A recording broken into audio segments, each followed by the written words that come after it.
Now on CUTV's Top of the Hour. Republican candidates had their time to recognize presidential candidate John McCain and vice presidential candidate Sarah Palin at the Republican National Convention.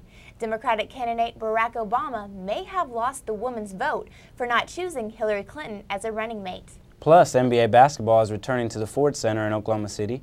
The team formerly known as the Seattle Supersonics has a new name. Find out next on Top of the Hour.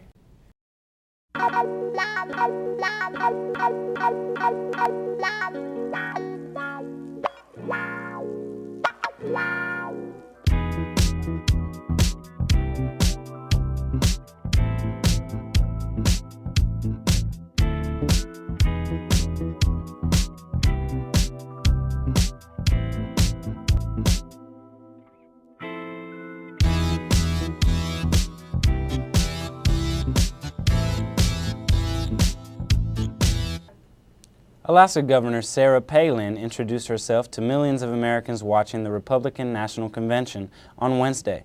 She is the second woman to serve on a major ticket and is the first woman to serve as Alaska's governor. The small-town girl studied journalism and political science at the University of Idaho. She also spent time working as a TV sports reporter. I had the privilege of living most of my life in a small town. I was just your average hockey mom and signed up for the PTA. I love those hockey moms. You know, they say the difference between a hockey mom and a pit bull? Lipstick. Former Republican hopefuls Mitt Romney, Mike Huckabee, and Rudy Giuliani all spoke at the convention. They all commented on Democratic candidate Barack Obama's Time for a Change campaign and his lack of experience. And now I've noticed a pattern with our opponent, and maybe you have too. We've all heard his dramatic speeches before devoted followers, and there is much to like and admire about our opponents. But listening to him speak, it's easy to forget that this is a man who has authored 2 memoirs, but not a single major law or even a reform, not even in the state Senate. This is a man who can give an entire speech about the wars America is fighting and never use the word victory except when he's talking about his own campaign. U.S. troops on boats in the Tigris River mistakenly killed 6 Iraqis in an exchange of fire between the two sides north of Baghdad. The feud began when Iraqi troops at a checkpoint fired at approaching U.S. military boats 30 miles north of Baghdad. Officials say they did not realize the boats, which had their lights off, were American. The U.S. soldiers fired back, killing 2 Iraqi soldiers, 2 police officers, and 2 U.S.-backed Sunni tribesmen.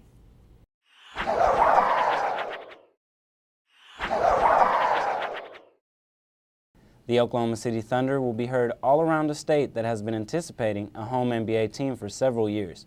OKC Thunder team chairman Clay Bennett said it was hard keeping the secret.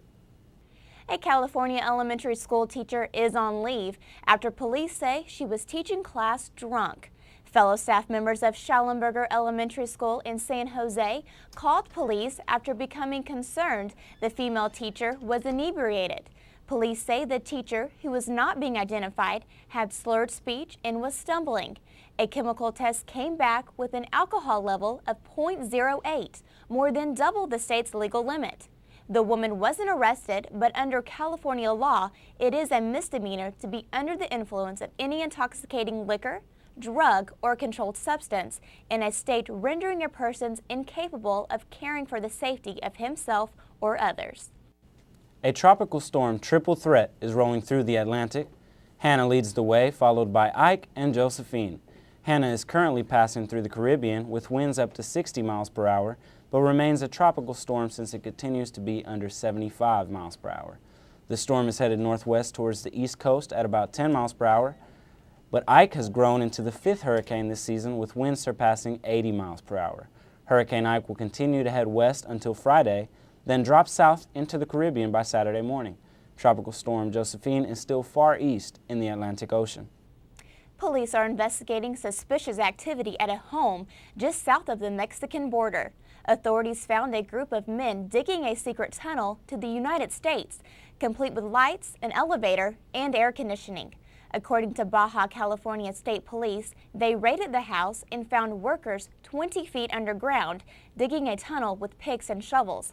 The narrow 3 feet wide by 3 feet high passage stretched 100 yards toward Caliexo, California. Police say the tunnel had only 100 yards to go until it reached the United States. Cameron students were up to their knees in foam this past week. The annual CU Foam Party welcomed and soaked some of the new and old students at Cameron. Top of the hour reporter Kyle Luters caught all the excitement. Press water display to an excellent amphitheater. The courtyard in the Fine Arts Complex at Cameron University is one of the many highlights of the campus.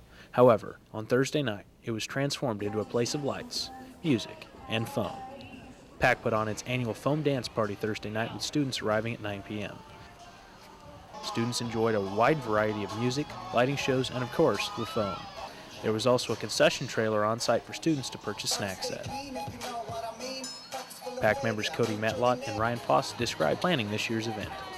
Well, this is an annual event that we do every year, and so we kind of knew a little bit of preparation about what we needed to do, and so we had to set up all the plastic around the area that we're going to be the dance forms. We hired the DJ from Norman, and we had the foam machines, and basically we just got a lot of foam ordered and the barrels, and then we just put it all together and had a big foam dance party.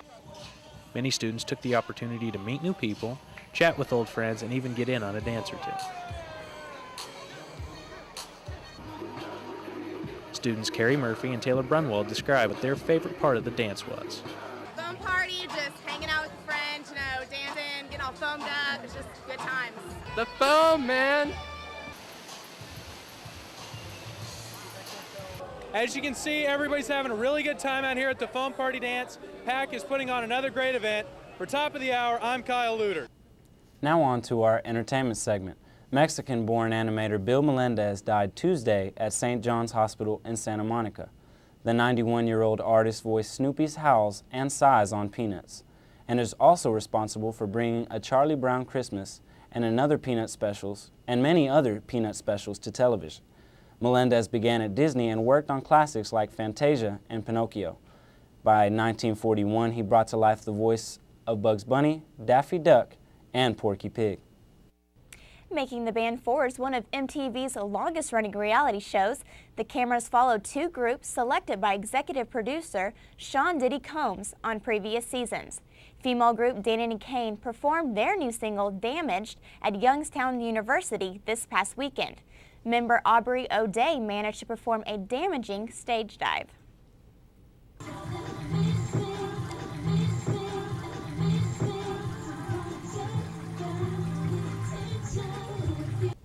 Well, I'm sure P. Diddy wasn't happy after that fall. Definitely not. Probably getting kicked off the band. She's always getting in trouble on that show anyway. Yeah, so that didn't help her out at all. Exactly. That's all the time we have this week on Top of the Hour. If you're on campus and you just tuned in late, don't worry. All our CUTV shows are now playing on YouTube. Just go to youtube.com and watch your favorite shows, including the Film Geek Show, and starting next week, the return of the Cameron Sports Show. Thanks for watching. I'm Cecilia Ramirez. And I'm Brooke Whiteley. Until next week, your favorite CUTV morning show will be on at top of the hour every hour.